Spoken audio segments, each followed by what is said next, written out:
What's up, guys? Welcome to the final look on a Wednesday here. Really looking forward to get into it, talk some bets, talk some Draftkings, talk some final picks for UFC Vegas 17.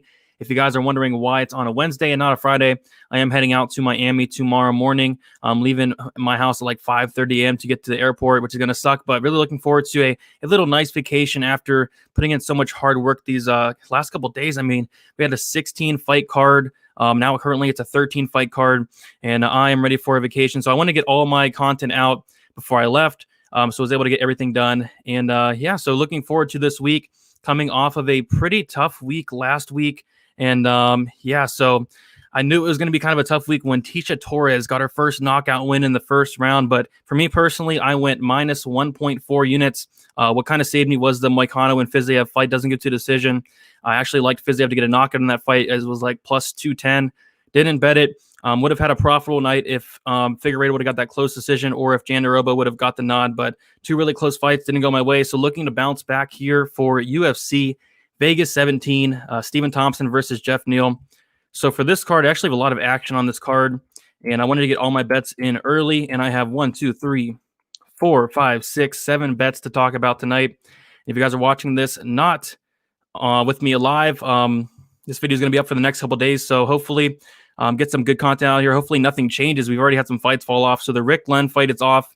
The Bilal Muhammad fight is off as well. And what's interesting to note about that was I had a parlay earlier in the week with Rick Glenn and Bilal Muhammad. Muhammad fell off. I then had a straight bet on Rick Glenn at like minus 330.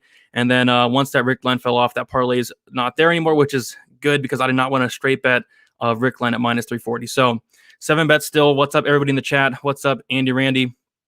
Appreciate that. Yes, very tough week for a lot of people. When Tony Ferguson gets 26th all across the board, 30-26 all across the board, you know it's a weird night for sure.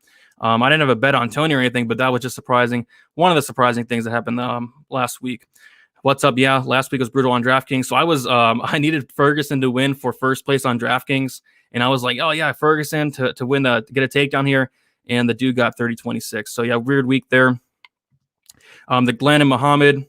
Yep, 7 bets going out this week with a bang. Did have 8 bets, but that parlay got canceled there. Sucks. Kayla Harrison's opponent weighed in 25 pounds over the limit. Yes, I do agree that sucks there. Hopefully he gets COVID at the airport and returns to winning. I hope so. But yeah, it was just one bad night, and like that's the goal for me is like if it's a bad night, make it minimal, like only minus 1.4 units. We got to look at what I did the past 2 weeks before that, almost 10 units in profit. So that's why bankroll management is very, very important. Don't go all in on one card because there's going to be some cards with landmines all over them, like last week. Like last week was full of landmines, and I was lucky to only lose about a unit and a half. What's up, Michael? Got rinsed last week, looking to bounce back this week. Enjoy the vacation, bro. You deserve it. Appreciate that, Michael. What's up, Freddie? What's up, R-Mig? Yo, Brady, hoping for a big weekend. I am as well. What's up, Bill? Let's make up for last week. I agree. What's up, Brady? Let's kill it this week. So I'm going to be posting my betting breakdown probably a day early. Probably going to be posting it tomorrow morning. And then what I'll do is I'll watch the weigh-ins. And then what I'll do is I'm going to have my laptop with me. So I'll probably do a final thoughts or a final weigh-in video, pre-upload it, and then just post it sometime on Friday or Saturday there as well. What is up, Darcy? What's up, Brady? Let's kill this week. I agree. Andy Randy, I lost every bet last card, man. Was so disappointed and put my last bet of $25 on Morono to win by KO TKO. I knew there could be a chance. What if it never happened? I mean, Morono looked really good in that fight. I wish Figueiredo would have got the nod there, but I did score at a draw myself. What's up, Dave? What's up, Brady? How was the trip? The trip is going to be tomorrow. All right, so before we get started, if you guys can leave a like on this video, it helps out a ton. Subscribe if you have not yet. Again, helps out a ton. Really close to 9,000 subs. I think we are like 25 away. So maybe we can hit that by the end of the stream. Would really appreciate that a bunch. And I agree, we're going to win that back this week. So I want to shout out the sponsor real quick, Pub Sports Radio. Go ahead over there. We just recently got 3,000 subscribers, and that's who I'm going with tomorrow. Some guys over at Pub Sports. We're heading over to Titan FC. Do some interviews and good stuff like that. So shout out to Pub Sports. Great channel over there if you guys are interested in other content like NFL. They do Bellator, Contender Series, all that good stuff, live streams, and all that. So like I mentioned, we lost the Rick Glenn fight, which I'll be honest, I'm okay with because I did have a parlay with Bilal Muhammad and Rick Glenn. Both those fights are off. Crazy how that happens, but Now, I guess the first fight of the night is going to be Jimmy Flick, Cody Durden. As of now, I don't know if they're going to change it, but they probably will. And hopefully, like the rest of these fights do stay on the card. I think we're at 13, which is still a lot, but hopefully we keep those 13. So no action for me in this fight. Jimmy Flick versus Cody Durden. The pick is definitely Jimmy Flick. I think he's going to win this fight. Watching tape on Durden, I did see him go to the mat in pretty much every fight I watch, whether it's him going for takedowns or whether it's him getting taken down himself. Like I mentioned in my prediction video, I saw in one fight he got taken down like 5 times in one round. And I just have a sneaky suspicion, and it's not really sneaky, like this fight is probably going to hit the mat, and at that point, it's going to be Jimmy Flick's world. If Durden wants, keep this fight standing throughout the fight until it's over, I think he has a really big advantage on the feet. Jimmy Flick has been knocked out 4 times. His chin is really questionable. Cody Durden by KO. If you're on the Durden side, I think that's his path to victory plus 350. Jimmy Flick, like I mentioned, has been knocked out in 4 of his 5 losses. If you're on the Flick side, I think Flick by submission. Flick's finished like 87% of his fights by submission. That's probably where I'd look. Plus 110, I think is fine. But ultimately, I see this fight probably ending inside the distance. Maybe look at I wish the under was set at 2.5. The under set at 1.5, which I don't like, but I probably do see this finishing in the first round. So the pick is Flick. On DraftKings, I'm going to have a ton of this fight from each side. I love the Flick at 8,700. I think he has a ton of upside. I think one of the 2 things are going to happen in this fight. I think Flick's going to get a submission. I think this fight's going to hit the mat, or I think Durden's going to get a knockout. And another thing I do want to point out is Durden's cutting down to 125, which is a big weight cut for him 2 times in 3 weeks, which could be red flag. So make sure you check out the weigh-in, see how he looks. And like I said, I'll probably be doing like a final look video, final weigh-in video sometime Friday or Saturday that I'll upload. So the pick is Jimmy Flick. Who are you guys on here? There was a lot of love for Durden the past time around, but I don't see that same love here. Let's see here. I was so surprised with like everything on that card. Like everything was a big surprise on that card, from the draw to everything. The only thing I was really like high on was a Fiziev knockout. That at least that happened there. I don't know, Brady. I'm still picking Durden like last time. Yeah, like I mentioned, I think he's definitely live here for a knockout, but the weight cut is something to be concerned there. Let's end the year on a huge note. I agree.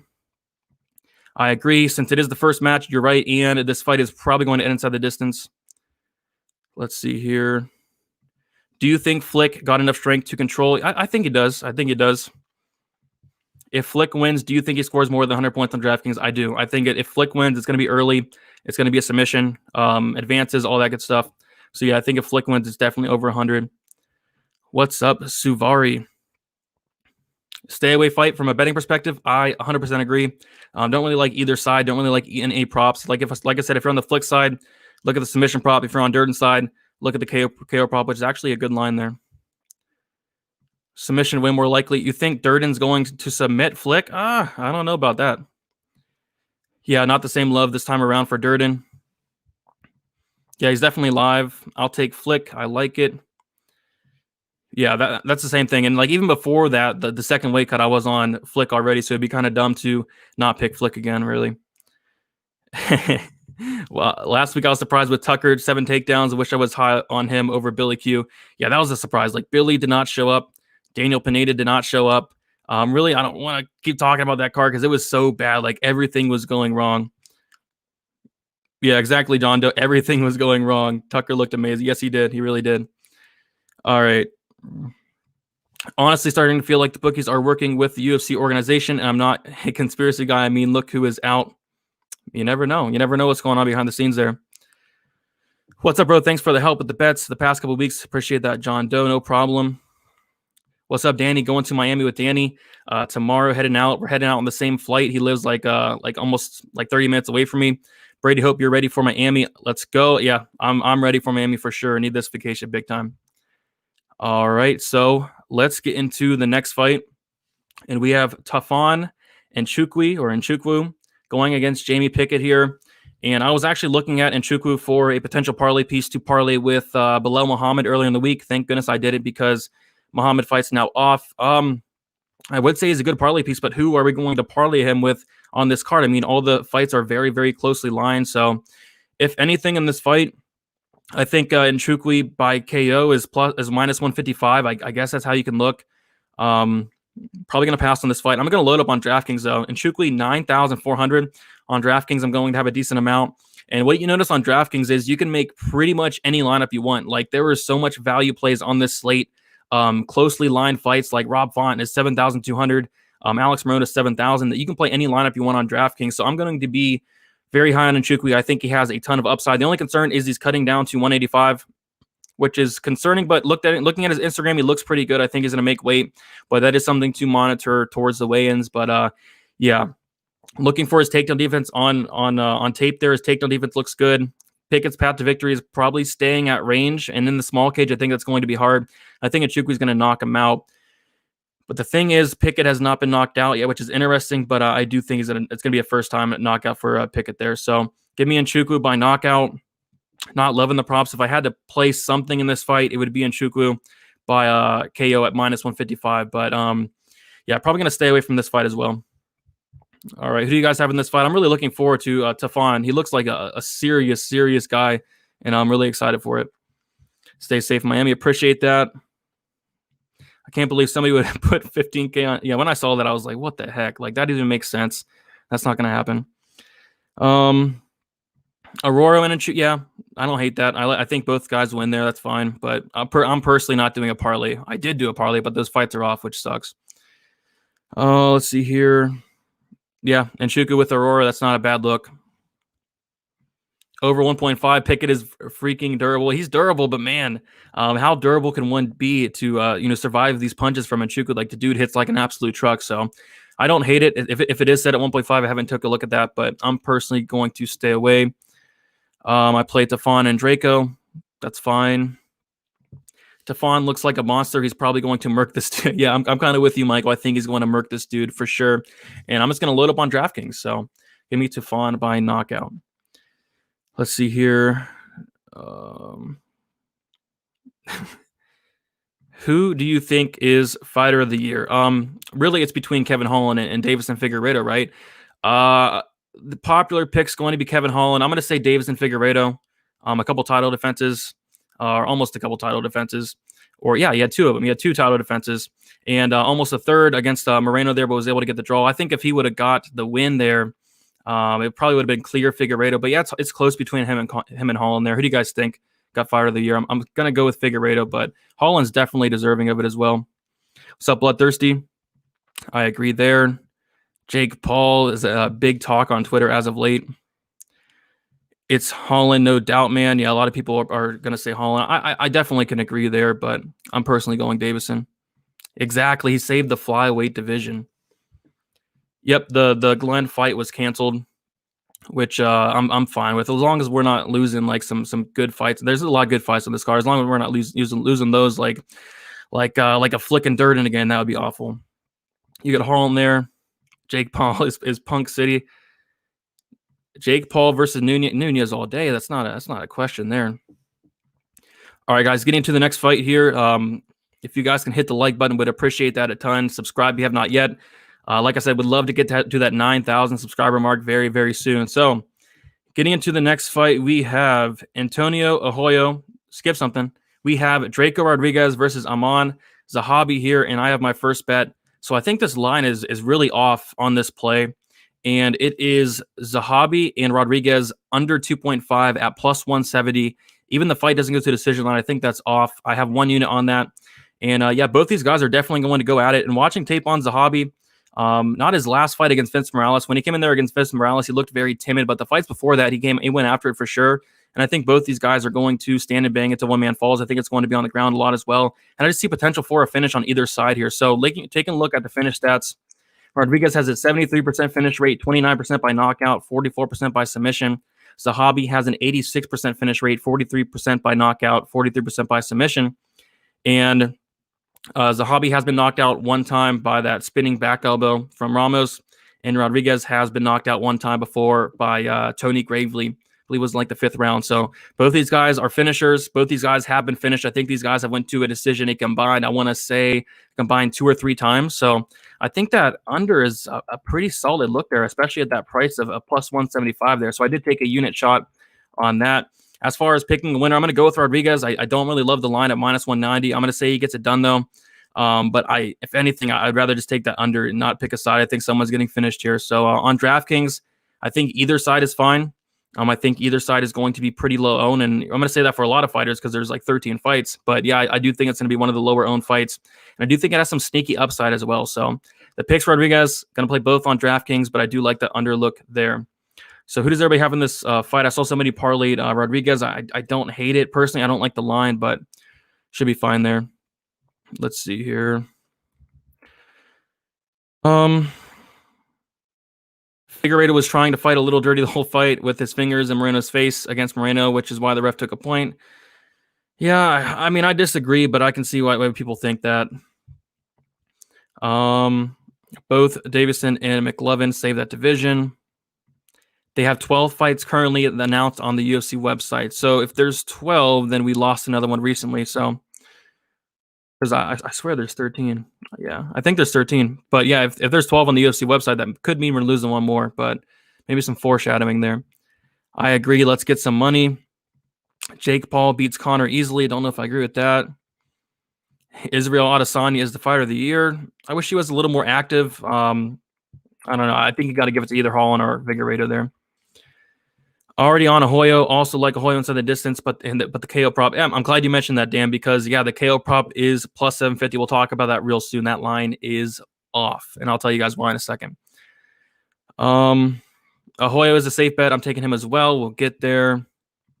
I'm afraid of this fight. Love your undertake. Yeah, I'm kind of surprised at the line. Like, I see some people on it, but yeah, plus 170 fight doesn't, or plus 170 for the under. It just seems off. Like, that seems very, very off there. Let's see here. Zahabi isn't a UFC caliber fighter. Maybe rec only. Yeah, I'd say he's not UFC caliber. I think he's like 34 years old as well. Let's see here. Fig wins the rematch. Fig was sick the night before. I heard, yeah, he was in the hospital for like all night, I heard. So that is very, very true. Dalcha Roberson fight is not on the UFC website. Yeah, I noticed that as well. So maybe that could be it. Exactly, Ron. They should book 20 fights per week, and we'll have 13 by the time the weigh-ins happen. That is a good strategy. I think that's what they try to do here. Like, they're losing fights left and right. So we'll definitely see. What's up, Kim Brady? Can your biggest fan get a shout out? Shout out to Kim Brady watching out there. Felony Sean Guthrie, let's go Boofy. All right, let's see here. Hi, I'm not really in the theme. When is the event? The event is going to be Saturday, I think, like 3:00 p.m. Eastern time around there. What about Kianzad? I don't know, man. I don't know. I don't think so. I'm a big Cosmat guy, though. I really am. I agree. Cosmat versus Holland would be interesting. I 100% agree. Let's make that fight. That is a fight I really want to watch. So we're going to get into the next fight here. And we have Antonio Ahoyo versus Nguyen, and I love this fight. And if you guys could have not told from my confidence on my prediction video, I do have a bet on Ahoyo here. I got him earlier in the week at minus 140. I have 1.5 units on it. He is currently at minus 155, which is not bad. And I just like Ahoyo here for many reasons. I can go over all of them, but I'll just touch on some. First of all, he's going to have like a 9-inch height advantage. I think after the weigh-ins, we're going to see a lot of money coming on Ahoyo because Ahoyo is going to look like a whole weight class or maybe 2 weight classes bigger than Nguyen here. And 195-pound catch weight, which I do think favors Ahoyo because Nguyen is a guy that should be at a couple weight classes lower. And Ahoyo, in his last fight against Muniz, he did struggle to cut weight there. I think that took a toll on his gas tank. I do think we'll see a little bit better of gas tank from Ahoyo, and I don't think I can say the same thing for Nguyen. Just watching Nguyen on tape, what I look for is like, does he go to the ground a lot? And, as a wrestler, he didn't go to the ground as much as I thought, like against Gerald Mearshark, against Eric Spicely, somebody else from the regional scene. He kind of refused to take them to the ground. And I kind of thought at that point that maybe he's scared of his ground game. Maybe he's scared of his BJJ. And that's not going to be good here against Ahoyo, who actually has a really good ground game himself, has a bunch of submissions on his record. He was able to survive against Andre Muniz, and I actually think that's very impressive there. So I think Ahoyo has multiple paths to victory here. And Dan touched on one of them.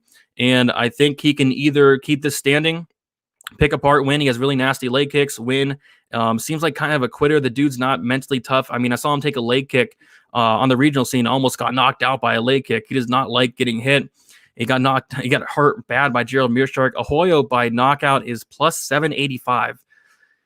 That makes zero sense. Like Ahoyo hits really, really, really hard, and we've seen Nguyen knocked out before, or we've seen Nguyen hurt bad before. So Ahoyo by knockout's really not a bad look. But the bookies are all over the submission prop at plus 185. I think the submission prop is likely as well if Nguyen's able to, get on a takedown. I think Ahoyo can catch him in something, but I think the knockout's likely as well. So if you're on Ahoyo, maybe a small stab on the knockout prop. That's something I'm very, very looking at. But like I said, I do have a straight bet on Ahoyo at minus 140 for 1.5 units. And I do expect that line to get wider. I'm surprised it's as close as it is. I think people might be concerned about the wrestling of Nguyen, maybe the cardio of Ahoyo, but Nguyen doesn't have the best cardio as well. So give me Ahoyo here. As for DraftKings, I actually like Ahoyo a lot at 8,900. I think there's finishing upside. Nguyen is okay if he's able to get takedowns, stay out of trouble, but I don't know. I'm really high on Ahoyo here, so hopefully he can get it done. I think the 195-pound catch weight definitely favors him. And I don't think Nguyen's UFC caliber. I really don't. Let's see here. All right, so I have Jimmy Flick in the first fight. Yeah, I agree. Hopefully he takes that Holland fight. That'd be sweet. Chaos Williams, live dog. Yes, he is. Duran has no cardio. He's a stay away fight, but there's a good chance he ragdolls Ahoyo. Just who knows? Yeah, I mean he could, but Ahoyo has like a really good ground game. I don't really expect that to happen. I mean, it's gonna be really hard to take down somebody as big as Ahoyo. Like Ahoyo is going to be so much bigger. It's gonna be crazy. Josie Aldo feels like the safest bet. We'll get to that. What's up, Super Look? What's up, Brady? How late am I? You're about 22 minutes late, but a lot of people aren't showing up tonight. It's a Wednesday. I get it. But this video will be posted all throughout the week. So if you guys are watching in the future, what's going on? It is important to note that the Vegas judges have not rewarded wrestling at all. Yeah, they haven't. And you're right with that because Ahoyo is going to be more active off his back. He's going to be doing more. Another reason to be on Ahoyo. Like I can name a lot of reasons to be on Ahoyo here. So it's kind of weird seeing the line as close as it is. So I don't really get it. Let's see here. They are so uneven, and despite all that, I still like Ahoyo's skill and a physical appearance. I'm with you there. Let's see here. Isn't Duran Nguyen one of DC's guys? Yes, he is. I believe they call him like mini DC. Have I been hitting the weights? Yes, I have. I try to every single day. Ahoyo just seems too easy. I know, just like the Daniel Pineda fight last week. It seems so easy to be true, but Daniel Pineda looked like he lost all the juice that was in his system or something. I don't know. He looked awful. He looked really bad. So, yeah, it does feel like one of those spots, but hopefully it comes through because it does look like a really good spot there. Ahoyo will not submit Nguyen. Why do you think that? I mean, I've seen Nguyen in like a really deep guillotine on the regional scene, and I think anybody definitely Ahoyo could have finished that. So, and he got submitted his last fight. What about the over? The over is not an awful look, but I can see Ahoyo getting an early finish because he does come out hot in the first round. Let's see here. All right, so we're going to get into the next fight. 1.5. Yeah, it's a little risky, but it should be fine. You're right. I'm not going to touch it personally. All right, so getting into the next fight, we have Carl Roberson versus Dolce Langambula. Dolce champion here, and Roberson is minus 255. Personally, I think he's like the second biggest favorite on the card right now at minus 255. Definitely not a parlay piece for me. I think this is a very dangerous fight for him. The reason why I'm going with Carl Roberson, I think he has the better ground game. I think he has the better striking. I think he has the more output. But Dolce is a very dangerous fighter. And I actually like Dolce a lot. I think he has really good takedowns, really good power. Maybe he does clip Roberson. We got to note that Roberson has never been knocked out. He's been submitted 3 times. Dolce is not going to submit Roberson here. I can kind of see Dolce maybe taking down Roberson, landing some ground and pound, maybe getting him out of there that way. But got to go with Roberson here, but I don't really like the price tag of minus 255. On DraftKings, it gets really interesting because Roberson is 9,300, and I don't know if I like that too much, and Dolce is going to be 6,900. I think Dolce is a pretty solid DraftKings play as a punt down there. But this fight, I feel like, is going to end inside the distance. Both guys have never lost by decision, and that was something I pointed out last week. So in the Moicano and Fiziev fight, both guys never lost by decision. What do you know? Fiziev was able to get a knockout. So I kind of can see the same thing happening here. And I was looking for the under or the fight doesn't go to decision line, but they are all over it. The fight doesn't go to decision line is minus 225. The over is probably minus 250, something like that. Or the under is probably like minus 250. Or, the under set at 1.5 actually. So, yeah. I think it does finish, but I don't really want to pay that juice for it to to play that bet there. But I do think Roberson's going to win. I'm going to say by, I don't know, submission maybe a knockout. But I think Dolce is very, very live here. I really do. So who do you guys have in this fight? Is anybody parlaying Roberson? I wouldn't do it personally, but I think it's okay. But I'd be concerned because Dolce, I think he's legit. I really do. Yeah, probably the over 1.5 is not a bad look. I'm actually shocked they set it at 1.5 as well. Parlay Draco. So yeah, some guys said they're doing that. I don't hate it, but I'm not doing it personally. Dolce is dangerous standing and ground. Anything plus 200 on him seems worth it. Yeah, I think Clint from the Dired MMA podcast is on Dolce there. So yeah, I think there's value on him. I'm not going to take it personally though. I'm sorry, I'm late. Can you touch the Nchukwu again between fights? If you can, just go back and rewind it. Basically, I'm taking Nchukwu to win by knockout. Will Leon Edwards fight Cosmat? I thought he tested positive to COVID. Yeah, I don't think they're going to fight. I don't see Roberson losing this fight. Fight is canceled. I don't know if that's true, but if anybody can let me know if that's true, that'd be sweet. And that would suck because I already went over it. But this fight, no way to decision. If it happens, this event, I have Dolce for the fast win by KO. What's up, Huston? How's it going? Yeah, definitely. Curious to see if Dolce makes weight for sure. Only fought at light heavyweight in the UFC before this. Yeah, I think he fought at heavyweight before. I think he has a couple fights at heavyweight. So yeah, it's going to be really interesting to see him on the scales as well. Staying away, not a bad look there. Yeah, I agree. Definitely an interesting dog at 6,100. That's just crazy there. So if you guys can't hit the like button, would appreciate that a bunch. Want to shout out the sponsor again, Pub Sports Radio. Go check them out. Just got 3K subs over there. We do live streams. I'll probably hop on the live stream Saturday for the events. We do live betting, all that good stuff. So shout out to Pub Sports Radio there. Getting to the next fight here, and this fight is so tough to call. Ciara Eubanks versus Pannie Kianzad, and I was really tempted to bet on Pannie, but after digging more into the tape, I just did not like what I saw when the fight hits the mat. When the fight hits the mat, she has absolutely nothing for her opponents. Even in her last fight against Buccheri, she didn't get taken down. She kind of slipped, and Betch got on top of her. She was on top of her for like 2 or 3 minutes, and for whatever reason, Betch just stood up, which probably lost her the round. She stood up and just walked away, allowing Kianzad to get up instead of just controlling her for another couple minutes and ending out the round. But yeah, her ground game is very, very suspect, and that's not a great recipe here against Ciara Eubanks, who is actually pretty solid on the ground, really good wrestling as well. And Kianzad does have a 92% takedown defense, but I think that could be a little bit misleading. Man, I think Kianzad does have an advantage on the feet, but man, if Kianzad gets taken down here, it's going to be a sweat. So I'm going to slightly pick Kianzad to stuff the takedowns. I think she has the better gas tank, the better striking, but it's not something I can bet on. I was looking to bet it at first, but I'm just going to stay away. Plus, we got women's MMA. It's going to be close. It's going to be going down to probably a split decision, and I really don't want to deal with that. So give me Kianzad slightly. As for DraftKings, probably going to fade this fight. I don't really see any reason why to play this fight on a slate that's so huge. Kianzad at 7,400. Could she hit value? Yes. Does she have 100-point upside? No. Eubanks has never been finished. Eubanks at 800. Does she have 100-point upside? I don't think so. Although Kianzad has been submitted twice, been knocked out once. Eubanks inside the distance, plus 410, not good enough. Eubanks by submission, plus 720, not good enough. So I'm not loving this fight, but going to slightly pick the underdog in Kianzad here. I think it does play out very, very close. Let's see here. Chaos will be a popular play. He sure will. There will be chaos. I agree. Can we fade this fight match between Eubanks and Kianzad on DK? I am going to probably fade it personally. Yes, I don't really see, unless something crazy happens. We've seen crazier things happen, like Tisha Torres getting her first knockout win in the first round, stuff like that. But like in all seriousness, it's probably not going to hit big here. Wanted to go with Kianzad, but now switching to Sahara, she will pull off a decision. Long, boring fight. Yeah, I do think it will be kind of boring.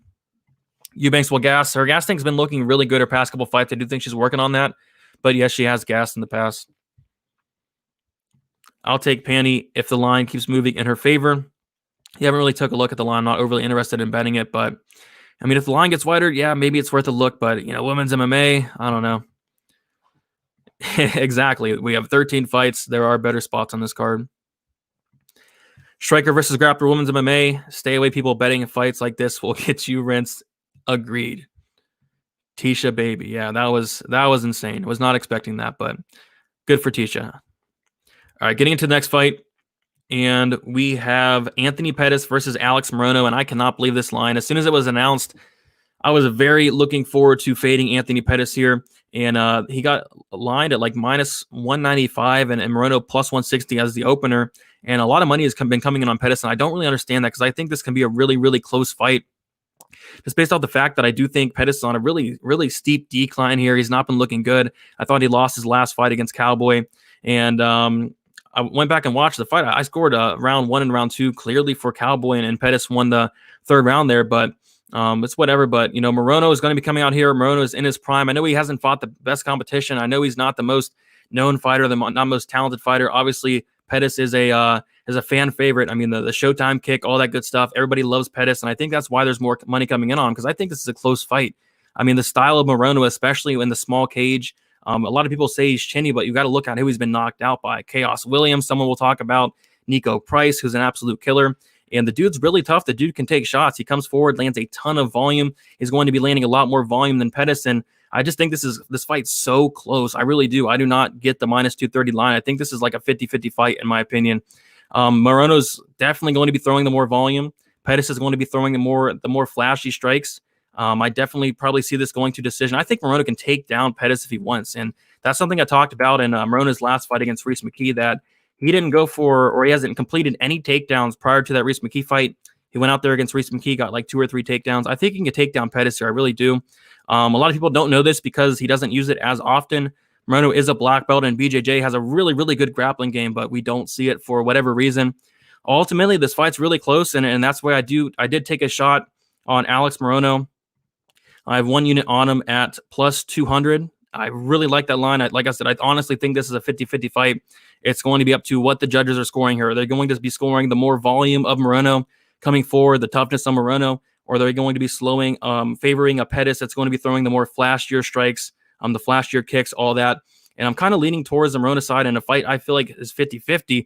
I think the plus 200 is off here. So taking a shot on Morono, and Morono on DraftKings 7,000 is insane. And Pettis on DraftKings at 9,200 is insane as well, because Pettis in his last 6 years fighting, the dude has 1 knockout. In the past 7 years, he has like 2 knockouts. So I don't see him finishing Morono. Yes, Chaos Williams was able to do it. Yes, Nico Price was able to do it. But I do think Pettis is on a pretty big decline here. I mean, he's looked really bad his last couple fights, especially at 170. Like, he looks really bad at 170. So taking the guy in his prime here, Alex Morono. And yeah, I've been getting a lot of hate for this pick, rightfully so. Like, Pettis is a fan favorite, but I do feel like this is going to be a lot closer than people think. Let's see here. Oh, any chance that Cheeto beats Aldo this weekend? We'll talk about it. Does Alex Morono get the finish? I'd say no. I'd say it probably goes to decision, but he could get the finish. Definitely a WTF line. Morono looks great outside of running into chaos earlier in the year. Yeah, I mean, he got starched in 20 seconds. I think a lot of people do remember that and look at it. And it happens. It happens to a lot of people. People are asleep. I don't think people are sleeping on Pettis, man. He's like minus 230, and people keep betting him. Yeah, he has faced a lot better competition. You're right there. I just can't go against Pettis here. Oh, my bad. Can't go against Pettis here. Don't have much faith in Morono, just to be honest. Understandable. I mean, not a lot of people like this guy. Not the biggest name in the world. Hasn't fought the best competition, but the dude is tough. The dude comes forward. Small cage. He throws a lot of volume. I think he's live here. I really do. Morono live dog. Yes. No Superman punches off the cage. I agree. Let's see here. Definitely lost. Yeah, I thought he lost as well. Pettis getting love because of the name value. You nailed it there. Pettis is very inconsistent. I agree. So do you think the line gets even wider? Casuals might flood Pettis. That's what I thought, but I saw it hit plus 200. I had to jump on now. I honestly think it will stay around the same, but yeah, maybe it does get a little bit wider, but I didn't want to lose that plus 200 number. See here. Yeah, just on pure output, if Morono wins, he's going to get major points in DK. Yeah, he broke the slate last time against Reese McKee. Pettis, I think, will stuff the takedowns and get a KO. I mean, the dude, he only has like 2 KOs in the last 7 years. Maybe he KOs Morono, but I don't think that's all that likely. Morono by decision. Let's see what that is. Morono by decision is plus 345. Not good enough. Last card was so much hype for Pineda, and Swanson on a losing streak took him out. I mean, that doesn't really have nothing to do with anything, but you are right there. That happened. Swanson got his first KO win since like 2012, 2013. Nice to see Swanson bounce back. He looked really good. Yeah, it's insane how a Showtime kick goes a long way. Yeah, that was so long ago too. Oh, it definitely is. It definitely is a step down in competition for Pettis there. I don't know how anyone can hate the Morono pick. Pettis has been wild. Yeah, I think Pettis is definitely on his way out, man. Pettis is 3 months sober. Read an article. He was hitting. Interesting note there. Yeah, cheap on DraftKings there. I wouldn't play Pettis at the price. I think more so Morono there. The lines have been weird this year for some fights. That's for sure. At least some of the favorites. Yeah, I agree. Yeah, it should be. Should be happening there. Pettis should fight for the title soon. That would not be a good idea. He'd get destroyed. Is Jose Aldo on his way out the door? I say no, but we'll talk about it soon. Line is coming back on Pettis. Alex 10 points less than two days ago. Swanson a million times less washed than Pettis, despite being a million times more beat up. Pettis is 33, not done yet. Yeah, I wouldn't say he's done yet, but man, he hasn't looked great. So let's see here. Yeah, Pettis is like 45 years, man, in fight years. Yeah, he definitely is. All right, getting into the next fight, we're at like 36 minutes. Would like to get this done in about an hour. I got to get up so early tomorrow. We have Jillian Robertson versus Tyler Santos, and this play I really like. I kind of threw it out on my prediction video, and I do have Jillian Robertson versus Tyler Santos fight doesn't go to decision. I got it at plus 155. I have 1 unit on that, and that is currently at plus 125. I still think there's some decent value on it. And I'll kind of talk about why here. First of all, I'm leaning towards the Jillian Robertson side, but I think this is a fight as a pick 'em for a reason. I think it's going to be up to whoever implements their game plan. Is Robertson going to be able to get Santos to the mat? If she does, I think she's going to have a lot of success. And what I like about Robertson is she goes to her bread and butter a lot. She doesn't mess around in the striking. She knows she's good at her grappling, and that's what she goes to. She lands over 3 takedowns for 50 minutes with a 40-something% accuracy. So, yeah, if she can get Santos down, I think she's very live for a TKO victory or even a submission there. Santos, on the other hand, if she's able to stuff the takedowns of Robertson, I'll tell you guys right now, she's going to most likely knock out Robertson. We've seen Robertson knocked out before. We've seen her submitted before. We've seen her knocked out on the Ultimate Fighter. That doesn't show up on her official record, but it has happened, and Santos is a finisher. We'll take a look at some of the finish stats, and there's a stat I want to throw out as well. So Robertson has a 78% finish rate, 11% by knockout, 67% by submission. Tyler Santos has a 76% finish rate, 63% by knockout, 13% by submission. So it's going to be up to whoever implements their game plan. If Santos keeps it standing, she's going to get a knockout most likely. If Robertson gets this fight to the mat, she can get a TKO or a submission. And I'm leaning towards the Robertson side, but I don't want to bet her straight or nothing, but I do like that fight doesn't go to decision line. So something interesting to note is in the last 10 Robertson fights, she has either gotten the finish or been finished in the last 9 out of 10. So 9 out of 10, she's either getting the finish or getting finished. And, you know, that's why they call her the Savage, man. So going to take Robertson, going to load up on this fight on DraftKings. Hopefully it's lower owned because it's women's MMA, but this fight has potential to absolutely crush the slate here and definitely break the slate at these prices of 8,000 and 8,200. Both fighters, in my opinion, have potential to finish. So give me that fight doesn't go to decision at plus 155. I think the under is a good look as well. And yeah, I'm going to slightly take Jillian Robertson, but not overly confident in that pick in general. But I do like the fight doesn't go to decision. Let's see here. The majority of Talia's opponents had a record of 0-1. Jillian goes for it. Yeah, she fought a lot of I don't want to call them scrubs, but yeah, a lot of low-level opponents. Let's see here. That's a great call, Brady. If it stays on the feet, Robertson gets KO'd. And if it goes to the ground, Jillian gets a sub. I'm betting that. Yeah, I like it. It's probably my favorite bet of the card, especially at plus 155. I think by the time the fights start on Saturday, that line's going to be gone. That line's going to be gone for sure. Like it's going to be like plus 100 at the best, in my opinion, because a lot of money's coming on that already. I believe Jillian's fight time is just a touch over 8 minutes, so win or lose, her fights end early. Yeah, 100%. Her fights end early, win or lose. Robertson experience, and she's a redhead hottie. Robertson will take chain takedowns until she gets Santos down. Great sub game. Yeah, that's what I like about Robertson. She chains those takedowns. I love it. Robertson via flying Gogoplata. I like it. Yeah, that one plus 155 line was a steal. Yeah, I like it a lot. Under 2.5 plus 135, worth it? I'd say so. And yeah, so I'm going to keep on betting these unders and fight doesn't go to decision lines for Jillian Robertson fights because what we notice is it happens in a lot of them. I just want to see Poliana Viana fight again. Santos had her way with Meatball. Yes, she did. But yeah, I really do like that line of fight doesn't go to decision. Even the under is something to look at for sure. So I'm actually really looking forward to that fight. A lot of Robertson's fights are very exciting. All right, so getting into the next fight. I don't know. I kind of have a hot take on this one, and it's Greg Hardy versus Marcin Tybura. And what I mentioned on my prediction video was it's kind of weird seeing all this love for someone in Greg Hardy who everybody seemed to hate for like the first like 4 or 5 fights coming into the UFC. Everybody hated this dude's guts and like everybody was picking against him. I was actually picking the guy. I think I've got every single one of Greg Hardy's fights correct. And yeah, people don't like him, but now I'm seeing a ton of love on Greg Hardy, which is, very interesting. I know we just got that knockout of Maurice Green, his last fight, but kind of weird to see all this love on Greg Hardy because usually people are hating on the dude, but I guess it's kind of nice to see him get some recognition. I do think he's very talented. I do think he's improving each and every fight, massive improvements. But I'm actually going the other way here. And why I'm doing that is going back and watching tape on Greg Hardy. What I was looking for was, does he get taken down or has he tried to get taken down?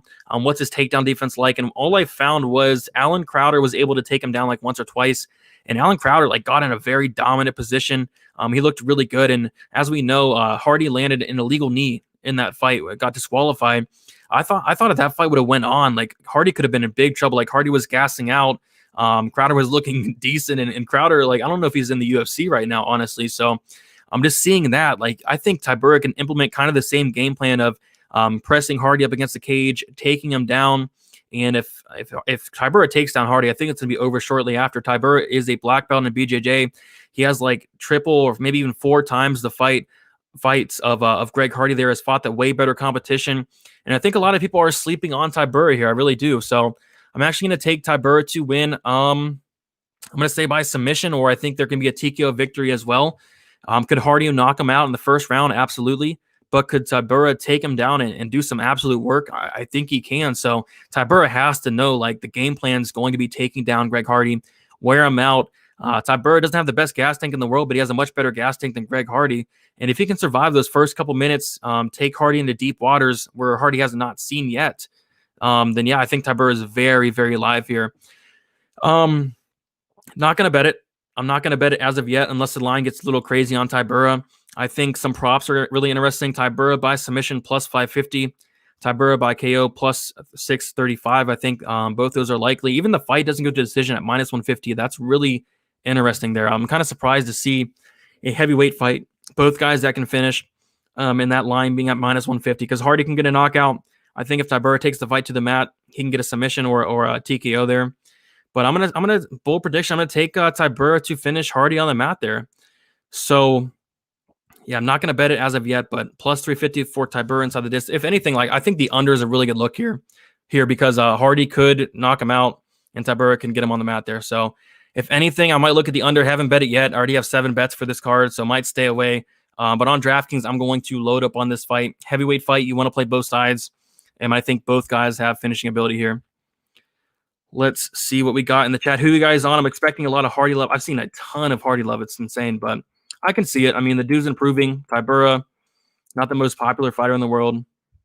Tybura's chinny. Yeah, Tybura's chinny has been knocked out 4 times. That is very true. But yeah, Hardy looks better each and every time, but Tybura is too smart, in my opinion, to let Hardy. Yeah, if Tybura comes out here and has a wrestling-heavy game plan, like the path to victory is laid out for Tybura. Yeah, I do agree. Let's see here. Don't mention that name ever again in my live stream. No, I'm just kidding, but yeah. Let's see here. Tybura is chinny. Already mentioned that. Hardy KO. Yep, Hardy KO is not bad. I like the under. I'm with you. The under is set at 2.5, which is crazy for Two heavyweights that can hit very hard. One of the heavyweights have, durability issues, and that's kind of what I took advantage of. I believe it was the Volkov and Walt Harris fight. They said a heavyweight fight at 2.5. Usually you see him at 1.5. So, yeah, the under is a good look there. Tybura has 4 KO TKO losses. That's really the only thing that's super sus here. That is sus indeed.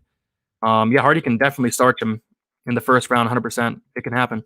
Fight doesn't get to decision. Minus 150 looks good to me. Either Tybura takes him down or Hardy owes him on a failed takedown attempt. 100% with you. Let's see here.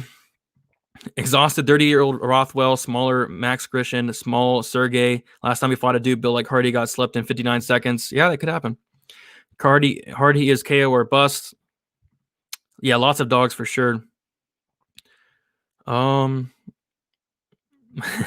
Big Hotel, what's up, Brady? How much for a blue Nike sweatshirt? I'd like to buy you one after my next nice cash. $44.99. Yeah, go for it. I'd take a Nike blue sweatshirt there.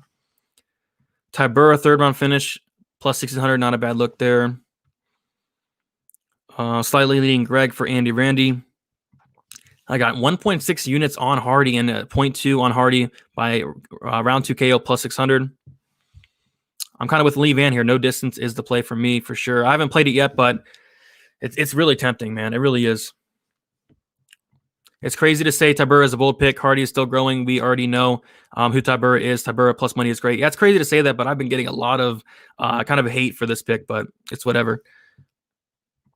Tybura by decision, a grinding kind of fight. Yeah, if you can take down Hardy, grind him out, it's definitely worth a shot there. I think y'all are overestimating Tybura's finishing ability. Dude hasn't finished a fight in forever. Yeah, but like I said, like Hardy, if he gets taken down, like he's a fish out of water. Like Alan Crowder almost finished the dude. Alan Crowder, come on. And Tybura is a black belt, so I do think he can finish him if he gets him down. But that is if he gets him down. Tybura late second to third round finish. So yeah, I think the look there for me is probably going to be the under, or the fight doesn't go to decision. I can see scenarios where either guy can finish there, but I think that line's off. So I think there's a lot of value there. I guess people are thinking like maybe Hardy's a decision guy, I guess, and I kind of, but not really. I mean, he has an 86% finish rate, 86% of his wins by knockout. Tybura's been knocked out 4 times, so yeah, I think that line's a little off. So I don't really get that. Next fight, we have Marlon Moraes versus Rob Font, and this is my next bet, another underdog bet here. I do have Rob Font. I got him at, what did I get him out? Plus 125. Wish I would have got him at like plus 135, but I jumped on at 125, have 1 unit on that. And yeah, I don't know. Marlon Moraes hasn't been looking all that great. He's been fighting, great competition. Don't get me wrong. I faded him against Corey Sandhagen, had a big bet on Sandhagen, and I bet the under in that fight. It was awesome to see both hit. In this fight, I don't necessarily see finishing, but what I like about Rob Font, like this dude's boxing is really good. He's going to have a ton more output, a ton more volume. I think the smaller cage definitely favors Rob Font in this fight. I'm worried about the leg kicks of Marlon Moraes and the power and the finishing ability of Moraes, but the thing about Rob Font is like the dude's very, very durable. He's never been knocked out. He's never been knocked down, which is very interesting there. So I think this is going to go to a decision. I think the output is going to be too much for Moraes. And as we know, Moraes does slow down as the fight goes on, and Rob Font's not going to. So I like the underdog pick here on Font. I think it could play out semi-close. I think the first round is going to be very sketchy, but I do see Rob Font winning at least 2 of those 3 rounds in a decision win. Could he knock out Moraes? I think he could, but I'm more leaning towards the Font by decision there. Font by decision is plus 265. Might as well just take the underdog money there, honestly. If you're on the Moraes side, how does he win? I want to say knockout, but, Font's so tough. You know what I mean? Font's never even been knocked down. So leaning Font here. I'll take that plus money dog shot. And Font for the win on DraftKings, like Font at 7,200. You really can't ignore that. Like, that makes absolute no sense. This fight's going to be very close. Moraes at 9,000. Could he get a finish? Maybe. I don't think it's all that likely, but yeah, maybe he could. But yeah, give me Rob Font here at 7,200 on DraftKings. I will play some Moraes, though, because he is a very dangerous fighter. He fought the better competition. But Font at 7,200, just hard to ignore there. Like 1,800 cheaper. So who do you guys have in this fight? I'm taking a shot on Rob Font as an underdog. Let's see here. Yeah, exactly. Why is the pricing like that on DK? Because there's not many big favorites, that's why. But yeah, it's really weird there. Marlon gets lit up by Font and then eventually gets the guillotine or head and arm in second round. Yeah. Font by decision, I like that, but for betting as an underdog pick. Font unanimous, Marlon. Yeah, that's kind of what I'm thinking too. I think the pressure and the volume of Font will be too much. And can Moraes catch Font? Maybe, but like I said, Font's a very tough dude. I don't really expect it to happen. No, you're right. Font hasn't fought anybody great. You're right, 100%. But I still like that underdog price. I really do. Do you think Moraes can get a decision? I don't know. He's going to be, throwing the less volume. He's going to be throwing some powerful shots. Doesn't really go for take. I think if he went for takedowns in this fight, he can definitely win it, but it's just not something he does. Maybe it's because he doesn't have the cardio. But I think maybe it'd be smart to go out here and get takedowns on Font. But I just haven't seen as much as you'd like to. Yes, thank you for mentioning. Oh, you didn't mention it, but yeah, I'll talk about he has a big reach advantage. Rob Font does in this fight. I think it's I want to say 5 or 6 inches. Don't have the correct number, but he has a huge reach advantage on Moraes. But yeah, the output is such a huge difference. The last 2 wins had 111 strikes and 90 strikes in the last 2 wins. Moraes max ever is 55. Really, if that's true, I like it. A good stat there. Who pulled Glenn or minus? So Rick Glenn, I believe. Don't know if this is true, but I heard he tested positive for COVID. What about Miles's BJJ? Marlon's BJJ? Yeah, he could probably do, I don't know. I don't know if he can get this to the mat, but if he does get it to the mat, I do think he'll have an advantage, but just not something I've seen personally. Yeah, Glenn pulled. Last time Moraes was fighting, I made 600 on Draftkings again. Nice. Exactly. Yeah, Font's ground game's no joke either, but I would slightly lean Moraes in the map. But yeah, you're definitely right there. If you look, Font has a record of losing to Brazilians. Yeah, Billy Quarantillo had a record of beating Canadians, and that didn't work out. So really can't look at that kind of stuff. But yeah, so I do like Font to get it done at underdog odds there. Getting to the next fight here, we have probably going a little over tonight, but no worries. A big card. 13 fights. We have Michelle Pereira versus Chaos Williams. And I don't know. This fight is so close. All I know is I won a lot of it on DraftKings. What I was looking at is the over 1.5. But man, it's going to be a sweaty over 1.5. I think, both guys have finishing ability. The thing with Chaos Williams, very durable, never been finished. And I keep sleeping on the dude. I keep picking against him and he keeps screwing me. Like in his last fight against Alassane, expected Alassane to knock him out. He went out there and starched Alassane with a dang jab in the first 30 seconds. He starched Morono in the first 20 seconds. I don't know. I'm going to stop sleeping on this dude because going back and watching tape on the regional scene, he leaves so many openings. He's not going out there and finishing dudes as much. He's taking guys to decision. He's like a completely different fighter at the UFC level here. And Michelle Pereira, we all know what he's going to do. Go out there, do cartwheels, backflips, stuff. Gas out before even going to the cage there, like he did against Tristan Connolly. But yeah, I'm going to go with the guy I can trust a little bit more in Chaos. But man, this fight is so close. And all I know is I'm going to play it on DraftKings. I'm not going to bet either side here. I see a lot of money coming in on Pereira, but I see a lot of people on the Chaos Williams side there as well. So I'm going to take Chaos Williams because I can trust him more, because I'm done picking against him. I do think he has a lot of power. We have seen Pereira knocked out before, and Pereira does mess around a little bit too much for my liking. I don't know if he's going to do that in this fight. He probably shouldn't. But I'm going to slightly take Chaos Williams. I think this could be potential to be fight of the night here. So give me Chaos Williams. Let's see. Who wants people to sleep on him? I have 1.6 units on Michelle Moneyline and 6 units on the fight. Does not start round 3. They both outdo each other and it turns into a boring tech. Yeah, I can kind of see that. They're afraid of each other's power. I can see it. In the game of KO artists, it's always go plus money if you're going to bet it. Yeah, I agree. Chaos will be like Buckley, KO on a repeat. I like it. I fade Chaos. I think he's a bad. In a first fight, he doesn't get KO, he will lose. I'm kind of with you, but man, it's hard to pick against the guy. He's going out there and starching guys like Alassane, someone that's never been knocked out. I can't trust Pereira. I don't know if he's going to, go into showman mode.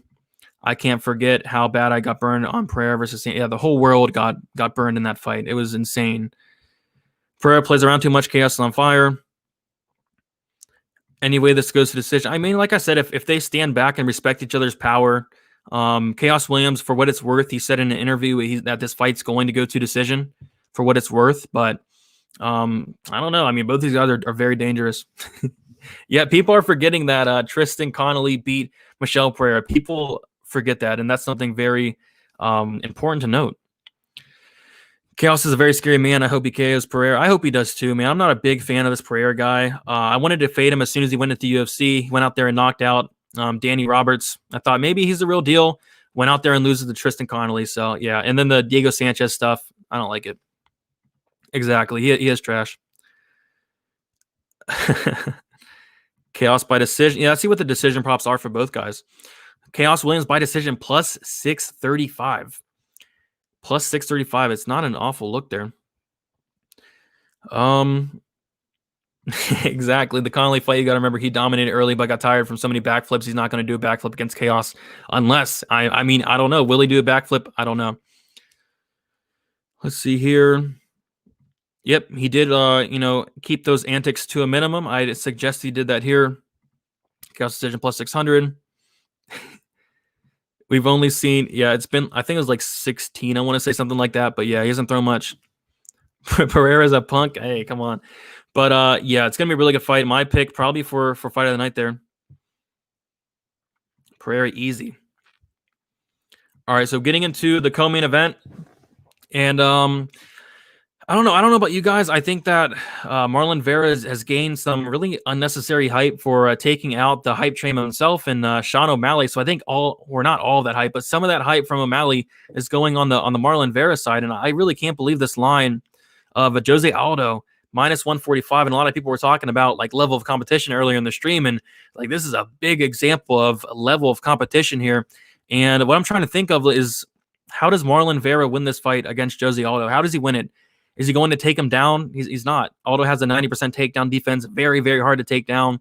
So what I'm thinking it's going to be is like a 15-minute fight where they just strike with each other. And how does Marlon Vera win that type of fight? I really don't think he does. And a lot of people think that, Jose Aldo's washed or something, but he's been looking good in his fights. He's been looking decent. In his last fight against Peter Yan, somebody said like he won like one of the rounds and he was looking good in the first couple, did fade, but this is a 3-round fight here. And I thought he beat Marlon Moraes, and I actually had money on Marlon Moraes. I thought he beat Moraes, so I don't think he's completely done. Like, it doesn't look like he's completely done whatsoever. And this is a huge step up in competition for Marlon Vera. Going from a guy like Sean O'Malley, guys like that, to Jose Aldo, it's such a big step up in competition. Like, one of the GOATs in the game. So I think the line's off. I really do. I think Jose's going to win a decision here. And what I did is I took a shot on Jose Aldo. But what I did was bet the decision prop. I took Jose Aldo to win by decision at plus 150, and I have 1 unit on that. And why I did that was because I can say all I want about Vera. I'm actually a huge, huge Vera fan. Vera is very tough. Vera is very, very tough. In 25 or 26 fights, he's never been knocked out. He's never been submitted, never been finished overall. And could Jose Aldo finish him? I don't know if he could. I mean, if this was a couple of years ago, I'd say for sure. But at this point, I think Aldo's just going to win a decision, throw more output, land the better strikes. And just hard to see Vera, outstriking Jose Aldo for 15 minutes. It really is. Could Vera finish Aldo? Maybe he could. But I don't know. So I'm going to take Jose Aldo to win here. On DraftKings, I'm actually going to be very low owned on this fight. I think it's going to gain a ton of ownership, being at the co-main event, being at Jose Aldo, being at someone that has gained a lot of hype as of late in Marlon Vera. So I'm actually going to be over or under-owned on this fight because I do expect it to go to decision. Like I mentioned, Marlon Vera has never been finished. I don't know if Vera is going to finish Aldo here. And it's the co-main event. So give me Jose Aldo by decision. Who do you guys have? And I'm kind of surprised by some of the love I'm seeing on Marlon Vera. Because, it's Jose Aldo. He hasn't looked awful in his past couple fights. You know what I mean?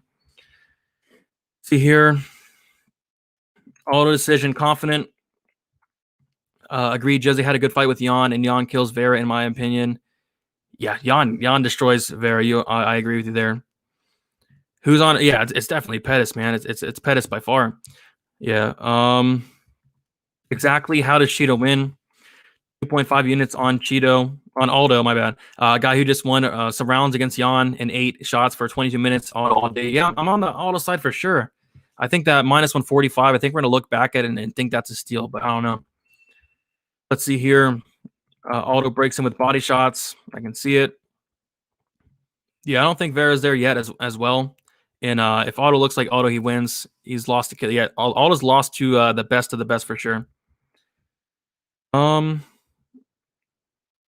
was Aldo going to bounce back from that beating from Jan? Should have been stopped around. So yeah, I kind of agree with that as well. It shows. Hey, man, I don't know. Ferguson looked bad. I don't know if it's possible for Jose Aldo to look that bad, because that was impressive how bad he looked. Like, that was insane. I'm staying away. It's a huge step, but Aldo took a horrific career-changing beating last fight. Cheeto's getting cocky. Yes, he is. Says he wants to walk through. Cheeto, dude, it shouldn't even have been there. Got slept by Sugar, except there you go. I'm waiting till Saturday to bet Aldo. I wouldn't be surprised if the line flips or Aldo gets a minus 120. That'd be really interesting there. O'Malley closed around minus. I know, isn't that something, man? It's crazy how stuff like that works. In the Sugar fight, Vera was tentative until he saw Sean's foot was compromised. Yep. Vera said in interviews that he is he's a very slow starter, and you can see that in the tape. In a lot of his fights, he's a very slow starter. If you take a round off against Jose Aldo here, you're going to be a round down. I think Jose can win at least one of those next two. See here. Blingy, it's your boy Blingy. I'm back. Keep putting out that content, and I'll keep shipping you the Triscuits and biscuits. I like it, Blingy. Thank you for that.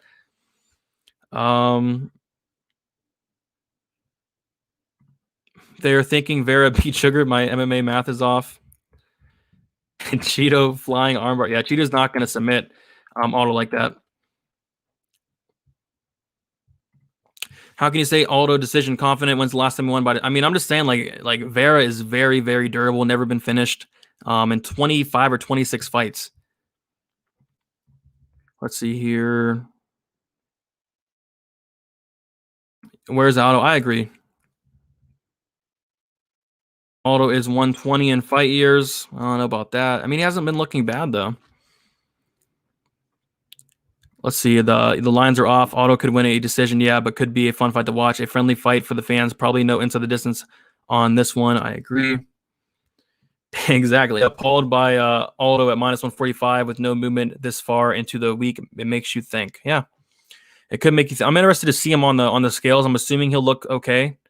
But I'm looking for him on the scales as well, because yeah, he's getting up there. I think he's like only 33 actually, so he's not really getting up there. But in fight years, he's getting up there for sure. All right, so the main event here, we have 140 in the chat, which is not bad for a Wednesday. I wasn't expecting a lot of you guys to hang out, but thank you for the people that have hung out. For all the people watching this in the future, thank you guys for watching. And just one last time, I want to shout out the sponsor, Pub Sports Radio. Go ahead over there and sub. I'll probably be on there live for the fights on Saturday. You can follow me on Twitter, DFS_numbers, Instagram, DFS by the numbers. I'll be posting my bets on there on Saturday as well. And other than that, we're going to head into the main event here. And we have Stephen Thompson versus Jeff Neal. And yeah, I'm on the Neal side for sure. But yeah, Stephen Thompson, 37 years old. Neal's going to be 7 years younger. And I just really like what I see from Neal. I know he hasn't fought the best competition in the world. This is a decent-sized step up going from guys like Mike Perry, Nico Price to Stephen Thompson here. But I just really like what I see. I like his combinations. I like how much output he throws. I think the small cage is definitely going to favor Jeff Neal. You really can't argue that it doesn't. Stephen Thompson, he likes to stay on the outside, use that karate stance, keep range. And yeah, like I said, the smaller cage, I do like that for Neal here. And Stephen Thompson has been knocked out once by Anthony Pettis. He has been knocked down like 4 times in the UFC. Tyron Woodley knocked him down twice. Pettis obviously knocked him down, and then he got knocked down early in his UFC career as well. And what I did was I like a prop in this fight. I think this prop's a little off.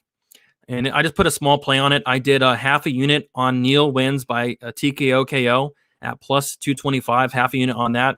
I think if Neal wins, it's going to be a knockout. I really do. It's hard to see him winning a decision against Stephen Thompson, someone with more experience, someone that's fought the better fighters, someone that, has cardio for 5 rounds easy. I don't know if I could say the same thing about Neal. And I think if Neal wins, it will be by knockout. So I did take a small unit or a small half a unit on the Neal by KO prop. And yeah, I like him to get it done. We've seen Thompson knocked out before. It's very possible. We've seen him hurt a decent amount of times. So I think Neal's the real deal. I really do. 30 years old, right in his prime. I think now's the time for him. I really do. So give me Jeff Neal.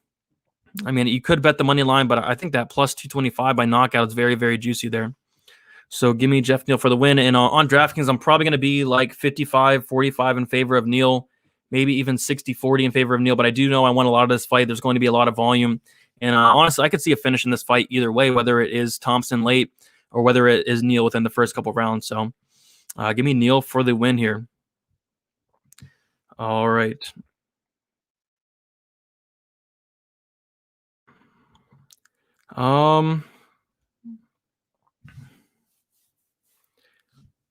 Hit the like. I agree.